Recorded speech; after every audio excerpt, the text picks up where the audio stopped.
सब लोग कंधा नहीं लगाएंगे या ज्यादातर लोग कंधा नहीं लगाएंगे तब तक बिहार जैसे राज्य की परेशानी को दूर नहीं किया जा सकता। बिहार को इस स्थिति में किसी एक व्यक्ति ने नहीं पहुंचाया। कोई एक दल, कोई एक जाति, कोई एक नेता नहीं है जिसने बिहार को बर्बाद किया है। इसको लंबे समय में, पिछले 40-50 साल में कई नेताओं की गलती की वजह से, कई पार्टियों की गलती से, और उन सबसे बढ़कर उन नेताओं को चुनने वाले हम आप जैसे लोगों की गलती की वजह से आज हम लोग गर्त में गिरे हैं। तो अगर सब लोग मिलकर बिहार को हम लोग गर्त में गिराए हैं तो निकालने का जिम्मा भी सब लोग का है। इसलिए लिखा हुआ है सामूहिक प्रयास। दूसरा जो सवाल आपने भाई साहब ने किया कि नीचे गांव देहात में अंतिम वार्ड में घर तक शायद जनसुराज का बहुत कार्यकर्ता आपको नहीं दिख रहा है, बात तो ठीक है। 13 करोड़ बिहार की आबादी है। अगर बिहार अलग से देश होता तो दुनिया में 10वां सबसे बड़ा देश होता, 10वां सबसे बड़ा देश होता।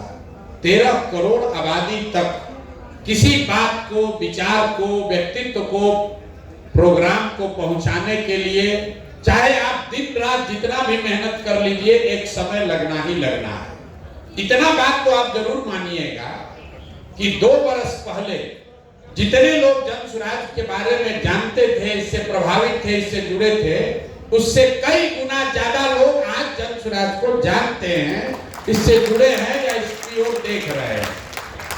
संगठन जो है वो गीली मिट्टी से दीवार बनाने के जैसा है। गीली मिट्टी, गिलावा का जो दीवार बनता है उसको आप एक दिन में नहीं बना सकते हैं। थोड़ा आप दीवार बनाते हैं, वो गीली मिट्टी थोड़ा सूखती है, फिर ऊपर से उस पर मिट्टी डालते हैं। एक ही बार दीवार उठाइएगा तो पलट जाएगा। संगठन भी सतत बनाया जा सकता है। आपको लग रहा है कि जनसुराज का प्रचार और होना चाहिए, बहुत अच्छी बात है, होना चाहिए। आपको एक आंकड़ा दे देते हैं। भाजपा जो अपने आप को इतना बड़ा दल बताती है, जिसके संगठन की इतनी चर्चा है, आरएसएस की बात है, उनके पास अथक पैसा है, इतने नेता हैं, भाजपा को बिहार में 10% वोट लेने में 20 बरस लगे। 20 बरस भाजपा को बिहार में 10% वोट लेने में 20 बरस लगा। जनसुराज अभी उपचुनाव लड़ा, हम लोग को वैसी सफलता नहीं मिली जैसा हम लोग सोचते थे, लेकिन हम लोग की असफलता में भी 11 दिन पुराना दल 10% वोट लेकर आया। और जब 1 महीने के बाद एमएलसी का चुनाव हुआ, उसमें जनसुराज के उम्मीदवार को 22% वोट आया।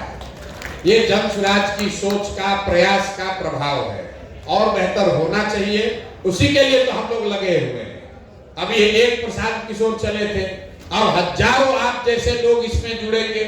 आज की इस बैठक के बाद आप जाइएगा, आप भी अपने गली मोहल्ला में 10 आदमी को जोड़िएगा, तभी तो उससे बात बढ़ेगी। दूसरी बात, आपने कहा कि आप बता रहे हैं कि 8 जातियों के पास जमीन है, तो कोई ये दुष्प्रचार कर सकता है कि प्रसाद किशोर ये जमीन आपके छीनने की बात कर रहे हैं। 2 बात है। एक तो जब मैंने ये अभियान शुरू किया तो मैंने अपने आप से ये संकल्प किया है कि चाहे कुछ भी हो जाए, जो मेरी समझ से गलत है उसको गलत ही बोलेंगे। जैसे बिहार में शराबबंदी, बहुत सारे लोग प्राइवेटली कहते हैं कि शराबबंदी हटना चाहिए, लेकिन पब्लिक में नहीं कहता है कि महिला नाराज हो जाएगी। लेकिन हम लोग दावा करके सामने ठोक कर कह रहे हैं कि शराबबंदी समाज के हक में नहीं है, क्योंकि शराबबंदी यहाँ ना लागू है, ना लागू किया जा सकता। जो भूमि की बात है, आप पहले व्यक्ति नहीं है। बहुत लोगों ने कहा कि भूमि सुधार की आप बात कर रहे हैं, तो जिन समाज के वर्गों के पास जमीन है वो आपसे नाराज होगा। यही डर है कि सामाजिक न्याय की बात करने वाले लालू यादव ने, नीतीश कुमार ने आज तक बिहार में भूमि सुधार का बात नहीं किया, लेकिन हम लोग कर रहे हैं। आपको समझने की बात है, अगर भूमि सुधार लागू होगा तो जिसका जमीन है उसको भी लाभ है, क्योंकि आज आपके पास पेपर पर जमीन है, उसका मालिकाना हक नहीं है, उसका रसीद कटवाने जा रहे हैं तो सीओ और डीसीएलआर 20,000, 40,000, 50,000 घूस ले रहा है। आज यहाँ एक एकड़ का दाम, 1 बीघे का दाम अगर 10 लाख है, पंजाब में जाइएगा 1 बीघे का दाम 80 लाख है। तो अगर बिहार में तरक्की होगी, भूमि सुधार लागू होगा, तो उससे जिनके पास जमीन है उसका भी फायदा होगा, और जिनको जमीन नहीं मिली, 1/3 जमीन यहाँ सरकारी डिस्प्यूट में पड़ा हुआ है। जरा आप पूछिए, विनोबा भावे 10 साल पैदल चले, भूदान आंदोलन बिहार में हुआ, लाखों एकड़ जमीन उन्हीं समाज के लोगों ने दिया जिसके पास जमीन थी।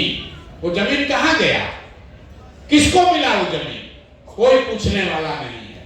बिहार में भूमि सुधार लागू होगा तो जिनके पास भूमि है उनका भी फायदा है, और जिनके पास भूमि नहीं है उनका भी फायदा है। तो इसमें डरने वाली कोई बात नहीं है। चुनाव में आप जाकर कुछ बोलिएगा तो कोई विरोध करेगा ही, लेकिन सबसे बड़ी बात है कि जो सही है वो बोलना है, चाहे कोई नाराज हो या खुश हो। और दूसरी बात कि जो नाराज हो रहा है उसको समझाने की बात है कि तुम्हारा इसमें फायदा है, तुम्हारा इसमें नुकसान नहीं है। शराबबंदी हटने से महिलाओं का फायदा है, उनका कोई नुकसान नहीं है, क्योंकि उनके घर के लड़के आज भी शराब तो पी ही रहे हैं। जो 100 रुपया का सामान था, शराब था, वो 400 रुपया का पी रहा है, और जहरीली शराब पी रहा है, उससे उसका लीवर खराब हो रहा है, जहरीली शराब पीने से उसका मृत्यु हो रहा है। अब कोई उससे फायदा नहीं है। शराबबंदी का नाम लिया, शराब का दुकान बंद हो गया, होम डिलीवरी चालू हो गया, ऐसे शराबबंदी का क्या फायदा है। तो इसको डट कर जनसुराज खरी खरी बात बोले। जनसुराज में जो लोग जुड़े हैं उनको मालूम है कि प्रशांत किशोर एकदम खरी बात, जनसुराज खरी बात कह रहा है, बिना लाग लपेट के बोल रहा है, कोई लल्लो चप्पो वाली बात नहीं है। ठीक लगे तो मानो, और न ठीक लगे तो जैसे जिंदगी बीत रहा है वैसे बिताओ। आपने पूछा शिक्षा को